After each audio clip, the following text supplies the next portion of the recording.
दोस्तों कैसे हैं आप। मैं डॉक्टर एच के भलन, मेरे यूट्यूब चैनल में आपका बहुत बहुत स्वागत है। दोस्तों आज हम होम्योपैथी के कुछ खास टॉप मोस्ट होम्योपैथिक रेमेडी के बारे में बात करेंगे जो हमारे डेली लाइफ रूटीन लाइफ में कई जगह पर उपयोग होती है। तो चलिए शुरू करते हैं।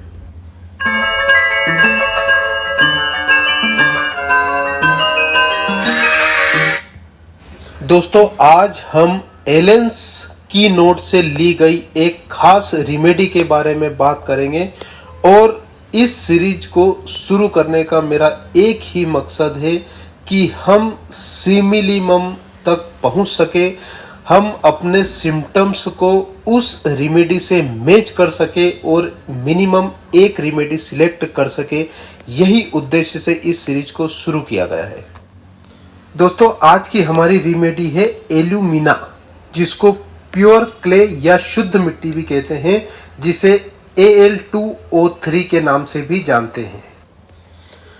दोस्तों अगर एल्यूमिना के थेरेप्यूटिक यूज़ की बात करें तो इसमें सबसे पहले अगर एंजाइटी हो या फिर डिप्रेशन की वजह से, एंजाइटी और डिप्रेशन में भी यूज़ होती है, और अगर कब्ज हो, एंजाइटी डिप्रेशन में तो यूज़ होती है, और उसकी वजह से अगर कॉन्स्टिपेशन हो, कब्ज की कोई समस्या हो, उसमें यूज़ होती है, और उसके बाद हीमोरॉइडल या पाइल्स जैसी समस्याओं में भी इसको उपयोग किया जाता है, या फिर भूख की कमी, भूख नहीं लगना, या फिर सोर थ्रोट, गले में दर्द हो, गले में जलन हो, या फिर नाक का बहना, रनिंग नोज हो, इससे कोई संबंधित समस्या हो, या फिर पेट दर्द हो, क्रैम्प लाइक मरोड़ जैसे पेट दर्द हो, तो उसमें भी इसका उपयोग किया जाता है।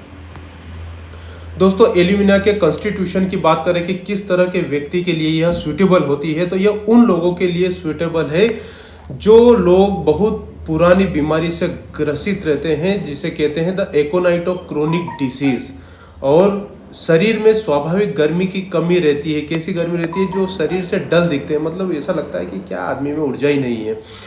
और उनका शरीर कैसा रहता है? जिनका शरीर इकहरे बदन का रहता है, सूखे है, पतला दुबला, जिनका सांवला रंग रूप होता है, ऐसे व्यक्तियों के लिए एल्यूमिना सूटेबल होती है। अब इसका नेक्स्ट, इसका मेंटल जनरल देखते हैं कि इसके माइंड, मतलब उसका कैसा मेंटल जनरल होता है, उसकी सोच कैसी रहती है।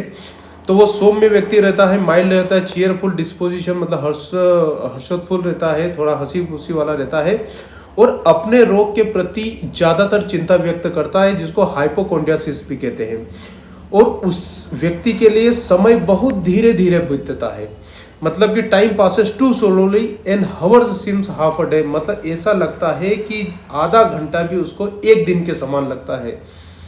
अब इसका नेक्स्ट फिजिकल जनरल देखते हैं कि फिजिकली वो कैसा फिट रहता है, फिजिकली कैसा दिखता है। तो उस व्यक्ति की जो भूख है वो असाधारण लगती है, एबनॉर्मल एपेटाइटिस होती है, और वो ऐसे चीज़ों को पसंद करता है जैसे स्टार्च है, चाक, चारकोल, या फिर क्लो, मिट्टी, कॉफ़ी या चाय, ये पीना उसको ज़्यादा पसंद करता है।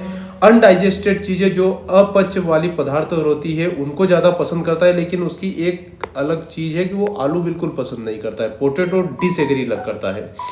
उसके बाद बातचीत करने से उसको थकावट आ जाती है, बातचीत करते करते ही वो थक जाता है, लूज हो जाता है, बैठ जाता है, बैठने के लिए बाद, मतलब बातचीत करते करते ही वो बैठ जाता है, इतना ऐसा लगता है कि यार थक गया हो, उसमें एनर्जी की कमी होती है। यही शुरू में उसको बताया गया है। इसमें नेक्स्ट है इसका गैस्ट्रोइंटेस्टाइनल सिम्टम्स। मैंने आपको शुरू में ही बताया था, जो एल्यूमिना का सबसे ज़्यादा प्रभाव होता है वो जीआईटी पर ही होता है। तो इसमें एक चीज़ बहुत अच्छी है कि क्रोनिक इरिटेशन, मतलब जब बार बार डकार आती है और लंबे समय से कोई व्यक्ति बार बार डकार लेता है। डकार क्यों लेता है? पेट में गैस बन जाती है और इसी वजह से डकार आती है बार बार। तो अगर लंबे समय से डकारें आ रही हो, कोई व्यक्ति ऐसी डकार से परेशान हो, और खासकर उसको शाम को डकारें ज़्यादा आती है, शाम के समय में, भोजन करने के बाद, भोजन करने के पहले, जब भी शाम के समय में लंबे समय से डकार परेशान हो, तो आप एल्यूमिना दीजिए, 100% रिजल्ट मिलेगा। उसके बाद अगर उसको, इसकी खास बात क्या है, इसके कब्ज की, कॉन्स्टिपेशन की देखते हैं कि इसको सुबह लेटरिन जाते वक्त क्या दिक्कत आती है, इसका कब्ज कैसा रहता है। तो इसको जब भी पखाना जाता है बहुत जोर लगाना पड़ता है, और जोर किस तरह के, किसी चीज़ को कसकर पकड़ के जोर लगाना पड़ता है, तब जाके ना उसका लेटरिन आ पाती है। और वो भी कब आती है, जब लार्ज मात्रा में, मतलब अधिक मात्रा में उसका इकट्ठी हो जाती है, तब जाके वो लेटरिन आ पाती है। और कब आती है, जब उसको जोर लगाता है, किसी चीज को कस के पकड़ के जोर लगाता है, तब उसको लेटरिन आ पाती है। उसके बाद जो उसकी दस्त है, लेटरिन है, उसका वो हार्ड रहती है, कठोर रहती है, और गांठ की तरह, जैसे बकरियों की लेंडी रहती है उसी तरह उसकी गांठें रहती है। कटल जैसा उसका शेप हो सकता है। और जो म्यूकस रहता है वो लेटरिन के आसपास चिपका रहता है। जैसे कि आपने कभी कभी पीली मिट्टी देखी रहती है जो किसी बर्तन से चिपक जाती है, इस तरह की शेप रहता है। इस तरह से उसका कॉन्स्टिट्यूशन रहता है कॉन्स्टिपेशन में। तो उसमें आप एलुमिना दीजिए, 100% रिजल्ट लेगा। उसके बाद जो ये क्यों होता है, क्योंकि मल द्वार की निष्क्रियता की वजह से, इनएक्टिविटी ऑफ रिएक्टम, यहाँ तक कि सॉफ्ट स्टूल को भी उसको जोर लगाना ही पड़ता है, तब तक वो बाहर नहीं आ पाता। और ऐसे ही केस में आप और भी बहुत सारी मेडिसिन आती है, जैसा एनाकार्डिया है, प्लेटिनम है, साइलिशिया है, वेरेट्रम है। उसके बाद कुछ और अलग तरह का कब्ज हम देखते हैं, कॉन्स्टिपेशन। जैसे जो बच्चे दूध पीते हैं वो क्या है कि माँ का दूध नहीं पीते हैं, बॉटल का दूध पीते हैं। जो बाहरी बॉटल का दूध पीते हैं वो या तो गाय का दूध हो या किसी और चीज़, मतलब बॉटल फेड बेबीज होते हैं, उनको भी कभी कभी कब्जे की समस्या हो जाती है। 3-4 दिन तक वो भी लेटरिन नहीं जाते हैं। ऐसे बच्चों के लिए भी एलुमिना बहुत अच्छा काम करती है। और एक ओल्ड पीपल के लिए, जो बूढ़े लोगों का दस्त होता है, बूढ़े लोगों की कब्ज होती है, उसके लिए भी एलुमिना बहुत अच्छा काम करती है। और यहाँ पे बूढ़े लोगों के लिए लाइकोपोडियम और ओपियम भी काम करती है, लेकिन इसके सिम्टम्स मैच होना चाहिए। उसके बाद में अगर कोई प्रेग्नेंट लेडीज हो और उसके मल द्वार की निष्क्रियता की वजह से कब्ज हो गए हो, उसमें एलुमिना काम करती है। वो ऐसी जगह पर सीपिया भी काम करती है।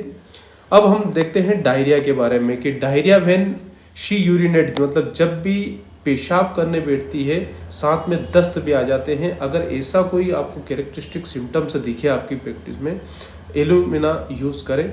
उसके बाद पेशाब करने के लिए भी मलाशय पर जोर लगाना पड़ता है, तब जाके पेशाब बाहर निकलती है। एक ये खास सिम्टम्स है। नेक्स्ट देखते हैं हम फीमेल का रिप्रोडक्टिव सिस्टम।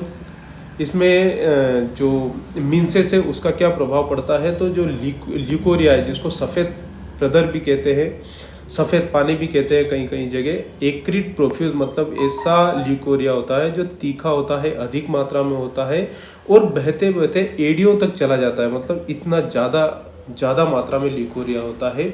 ऐसे केसेस में एल्यूमिना यूज़ करते हैं। और यह दिन की मात्रा में इसका स्त्राव अधिक होता है। और अगर आप ठंडे पानी से नहा लेते हैं, ठंडे पानी का उपयोग करते हैं, तो इसमें थोड़ी सी इसके सिम्टम्स में कमी आती है। उसके बाद मासिक धर्म के बाद में शारीरिक या मानसिक थकावन हो जाती है, थकावट हो जाती है, आदमी काम नहीं कर पाता, बोलने तक में उसको ऐसा थकान महसूस होती है। इसमें भी एलुमिना बहुत अच्छी काम करती है। नेक्स्ट देखते हैं। दोस्तों, आपको ये वीडियो अगर अच्छी लगी है तो प्लीज लाइक करें, शेयर करें अपने दोस्तों में, ताकि वो भी इसका बेनिफिट ले सके। सब्सक्राइब करें मेरे चैनल को, ताकि मुझे मोटिवेशन मिल सके। और बेल आइकन को ना दबाना भूले, ताकि आपको नेक्स्ट वीडियो की नोटिफिकेशन मिल सके। दोस्तों, एलुमिना का नेक्स्ट देखते हैं हम रेस्पिरेटरी सिस्टम में, कि इसमें क्या होता है कि कुछ उत्तेजक पदार्थ रहते हैं, इरिटेटिंग थिंग्स रहते हैं, जैसे नमक हुआ, वाइन हुई, विनेगर हुआ, या फिर काली मिर्ची हुई, पीपर जिसे बोलते हैं। ये इमीडिएटली कफ प्रोड्यूस करते हैं, कफ की प्रवृत्ति प्रोड्यूस करते हैं। इनको जैसे ही खाते हैं खांसी आना शुरू हो जाती है। ऐसे केसेस में आप एलुमिना का उपयोग कर सकते हैं। नेक्स्ट देखते हैं दोस्तों, एलुमिना का नर्वस सिस्टम पे क्या प्रभाव पड़ता है। तो इसमें क्या होता है कि दिन के समय आदमी आंख खोले बिना चल नहीं सकता, मतलब आंख मीच के वो चल नहीं सकता। अधिकतर व्यक्ति आंख मीच के भी चल लेते हैं, लेकिन ये व्यक्ति बिल्कुल आंख खोल के ही चलेगा। अगर वो आंख बंद कर ले तो वो लड़खड़ा के गिर पड़ता है। ये इसकी एक खास बात है नर्वस सिस्टम की। ऐसा नर्वस सिस्टम होता है, उसमें एलुमिना 100% काम करती है। नेक्स्ट, इसका स्किन पे क्या प्रभाव पड़ता है। तो एलुमिना का जो सूखी खुजली होती है, मतलब कि ऐसी खुजली जो सूखी है, जिसमें पानी वानी नहीं निकलता है, और जो ठंड के दिनों में और बढ़ जाती है, जो ठंड के दिनों में बढ़ जाती है, सूखी खुजली होती है, उन ऐसी खुजलियों में एलुमिना का उपयोग किया जाता है। और ये जो खुजली है, ये बिस्तर में जैसे ही जाते हैं और ज़्यादा खुजली होने लगती है। जैसे आप बिस्तर में घुसे, मतलब बिस्तर की गर्मी की वजह से ये खुजली होने लगती है। तो ऐसे केसेस में एलुमिना और ज़्यादा उपयोग होती है। और इस खुजली में खुजलाते खुजलाते कभी कभी तो खून भी निकल जाता है, दर्द भी होता है। अब दोस्तों इसका नेक्स्ट देखते हैं इसकी मोडालिटी में दो चीज़ देखते हैं, इसमें कब रोग में वृद्धि होती है, कब रोग में कमी होती है। तो अगर आप ठंडी हवा में गए हैं तो रोग में वृद्धि हो जाएगी। मैंने अभी बोला था ठंडी हवा लगने से या पानी में भीगने से अगर खुजली में बड़ी हो गई हो, खुजली और ज़्यादा चलने लगी हो, या फिर बैठते समय, या फिर आलू से इसको बहुत एलर्जी होती है। जैसे ही ये आदमी आलू खाएगा इसको तकलीफ बढ़ जाएगी, या तो कॉन्स्टिपेशन हो जाएगा, पेट की समस्या हो जाएगी, खुजली होने लगेगी, आलू से इसको दिक्कत है। उसके बाद आफ्टर ईटिंग शोरबा, मैंने बताया था इसको शोरबा पीने से भी तकलीफ होती है। और ये जो तकलीफें हैं ये एक दिन छोड़ के या पूर्णिमा के दिन होती है, और ज़्यादा मतलब तकलीफ बढ़ जाती है, होती तो है ही सही। उसके बाद हम एमेलियोरेशन देखते हैं कि कहाँ कहाँ इसका रोग में कमी होती है। तो अगर गर्मी का मौसम हो तो उसको कोई तकलीफ नहीं होगी, उसको कब्ज भी नहीं होगा, उसको खुजली भी नहीं होगी, ऐसी कोई समस्या नहीं होगी। और या तो फिर गर्म पदार्थ मतलब गर्म चाय पिएगा, गर्म कॉफ़ी पिएगा तो उसको कोई तकलीफ नहीं, या फिर उसको भोजन करते समय कोई दिक्कत नहीं, मतलब डकारी भी आ रही है तो भोजन करने के बाद उसको अच्छा लगता है। और नर्म मौसम में भी इन वेट वेदर में भी उसको अच्छा लगता है, मतलब उसके रोगों में कमी होती है। ऐसे केसेस में एलुमिना बहुत अच्छा काम करती है। नेक्स्ट हम इसका संबंध देखते हैं कि इसका अदर रेमेडीज में क्या संबंध है, अदर रेमेडीज से क्या संबंध है। सबसे पहला इसका जो रेमेडी से संबंध है वो एंटीडोट है। किसके लिए एंटीडोट है? लेड के लिए। मतलब कि लेड अधिकतर किस में पाया जाता है? जो पेंटिंग होती है ना, पेंटिंग, उसमें लेड पाया जाता है। तो जो लोग पेंटर्स होते हैं और दीवारों पे पेंटिंग करते हैं, छत पे, उसमें लेड पाया जाता है। उसकी वजह से उनको क्या एब्डोमेन क्रैम्प होने लगती है, मतलब पेट दर्द होने लगता है। तो ऐसे पेट दर्द में आप एलुमिना का यूज़ कर सकते हैं। उसके बाद नेक्स्ट है कि ये जो एलुमिना है ना, ये कम्प्लीमेंट्री होता है ब्रायोनिया का। मतलब जिन रोगों के लिए ब्रायोनिया शुरू में उपयोग होती है और उससे अच्छे रिजल्ट भी आते हैं, बाद में ब्रायोनिया रिजल्ट देना बंद कर देती है, उसके बाद आप एलुमिना दीजिए, 100% रिजल्ट आएगा। इसको वेल फॉलोड है ब्रायोनिया लीकेसिस सल्फर, मतलब कि जहाँ ब्रायोनिया लीकेसिस और सल्फर दी जाती है उसके बाद अगर आप एलुमिना देंगे तो बहुत अच्छा रिजल्ट देती है।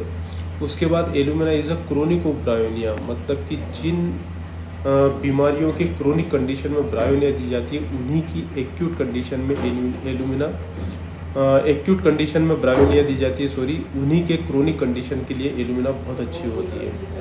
और सिमिलरिटी की बात करें तो ये सिमिलर होती है बेरियम कार्ब, कोनियम मैक्यूलेटा, और या तो फिर बूढ़े लोगों की बीमारियों के लिए ये बहुत अच्छी औषधि है। सो मैं अंत में यही कहूँगा, स्वस्थ रहे, मस्त रहे, जीवन में व्यस्त रहे। Thank you.